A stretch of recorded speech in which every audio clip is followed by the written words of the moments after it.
Okay, well, I'm going to give this another shot. See if you guys can hear me. Text me if you can hear me. I'm going to go ahead and try and say hi. Can you hear me? Just to test, make sure everything's working.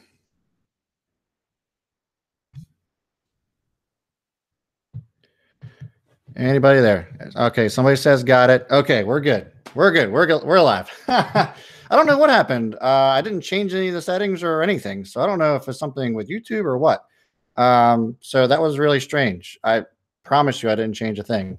Um, so anyway, guys, what I was saying before when you couldn't hear me was, after my last video, I was very close to 5,000 subscribers, and I made that on Friday, and I can't thank you enough for providing me the support.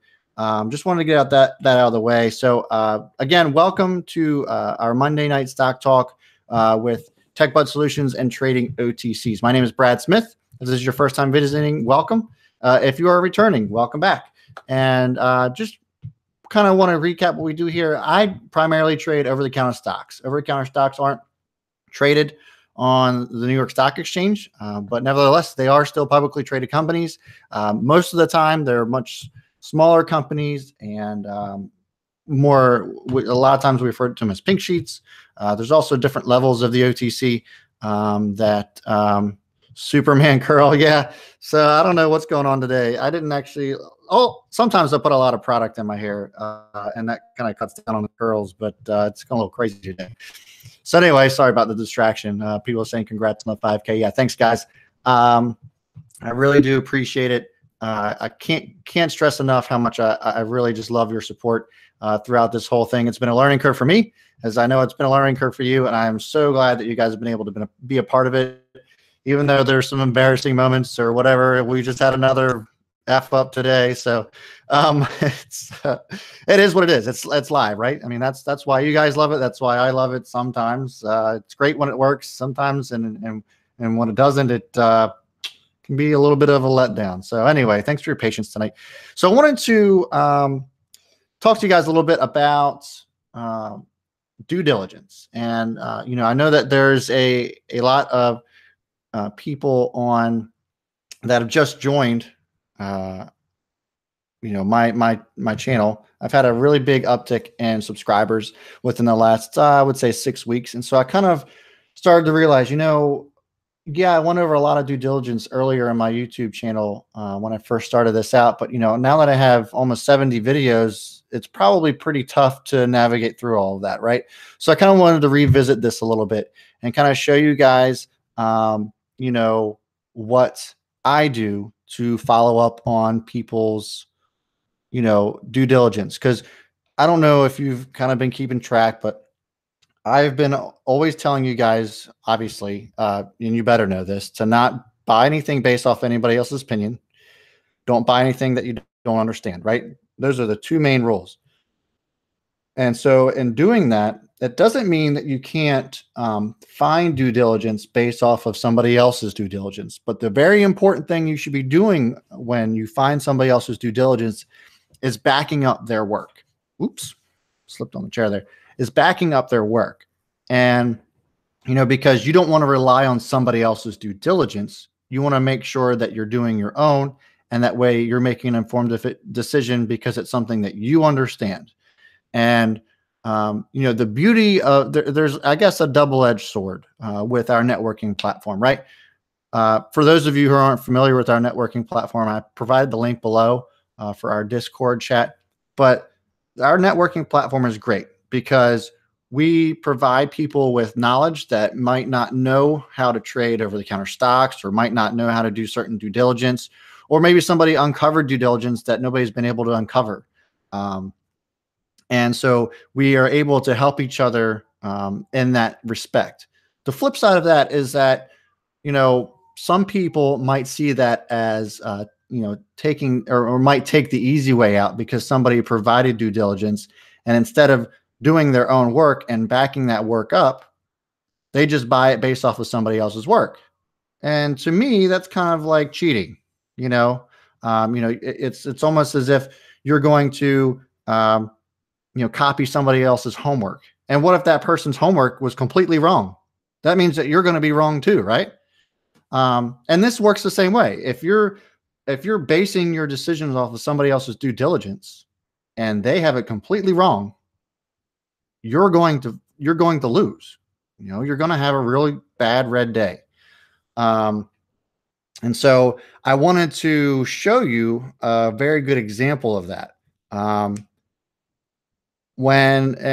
it's going to be on the ticker symbol LIBE. I know this has been a popular one because it's been had several red days.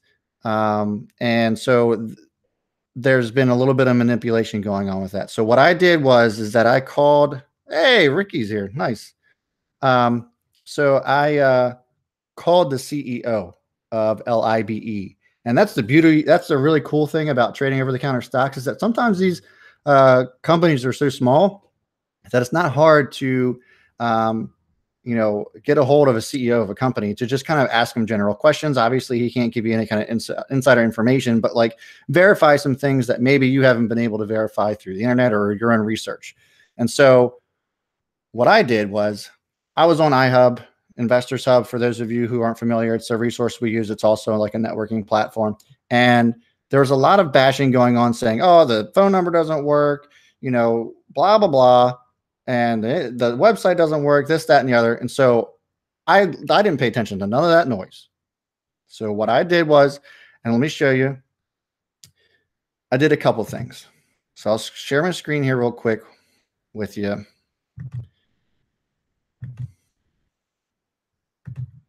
And I went and found the phone number here. I also cross-referenced it on OTC Markets. This is a platform that provides all information for any kind of over-the-counter stock, especially ones that are current in their filings and that sort of thing. So I went here and found their phone number and verified it there. And one of the only reasons I went to Facebook is because Facebook has been how the CEO of the company has been communicating with its investors. And so I went ahead and called him. And here's what I found out. So I called him and let's see here. I had it pulled up.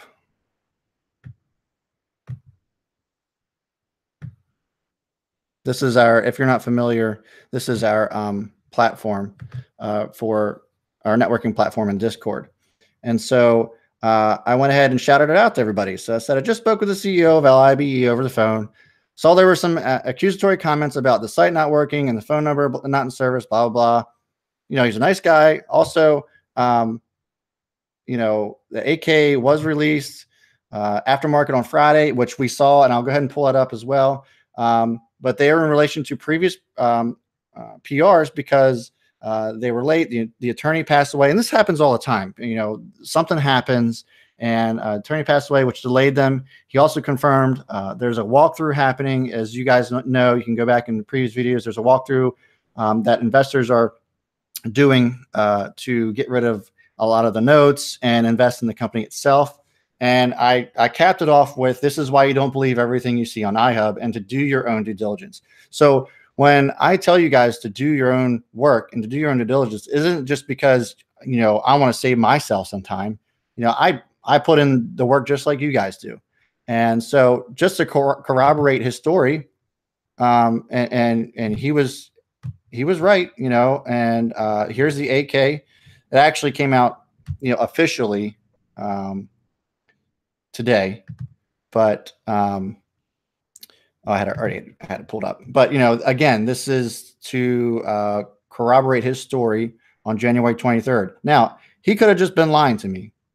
And sometimes you get some shady CEOs, and we've seen them. But this guy seemed to be pretty genuine. And I had talked to him on Saturday. This was officially released this morning. And what he was telling me was exactly what was on the 8K, that this was in reference to previous news that was put out by the company. It just hasn't been formally put in with an 8K, in the form of an 8K. So, and I personally think that this is why, um, I can't say for sure, but in my opinion, I think that the reason there was such a big sell off, and if you go back and look at the level two, a lot of the market makers on that sell off were retail market makers. So, um, you know, I think that people sold what they thought was going to be a little bit more substance in that 8K. I think people weren't looking for previous filings; they were looking for um, what's to come. But if you pay attention to what he said in like on all his Facebook communications and everything, he said the investors weren't coming till this week, which was like Tuesday or Wednesday. And he even backed that up today and said, hey, we have some really bad weather in. The investors aren't going to be able to make it on the exact day they said they were, because flights are canceled and that sort of thing. So like the guy's been really transparent throughout this whole thing.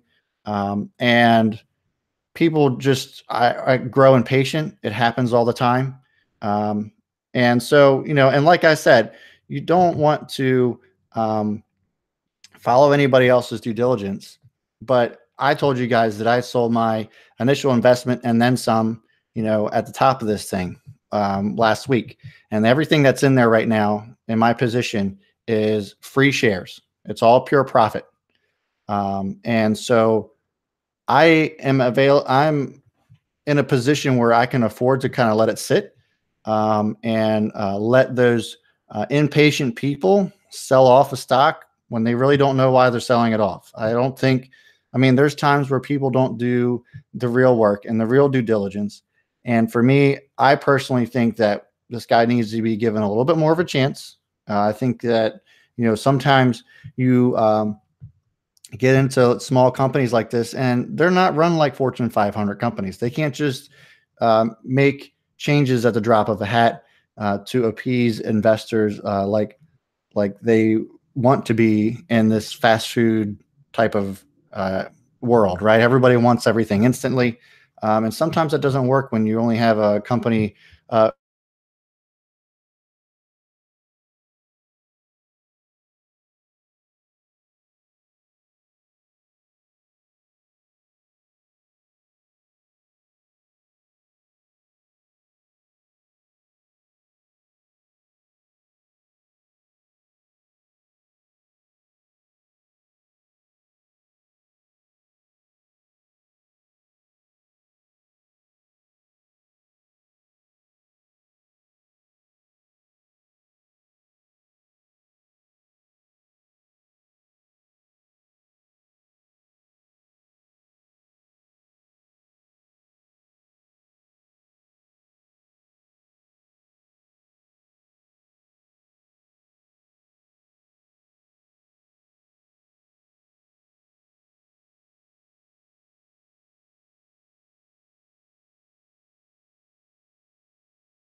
I think I'm back. You guys have to tell me if I'm back or not. I hope no one left yet. Boy, this has been rough. Bear with me one sec, guys. Just want to make sure that y'all can hear me. I can see myself. That was really strange. So just bear with me.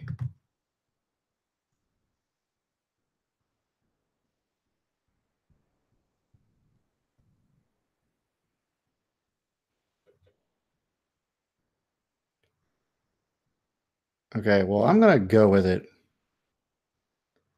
because I'm not sure y'all can see me. Bear with me a sec.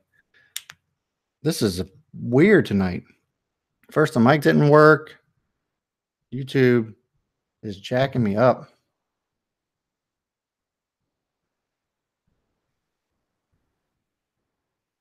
Bear with me one moment. I'll get you there. It's just not my night for YouTube.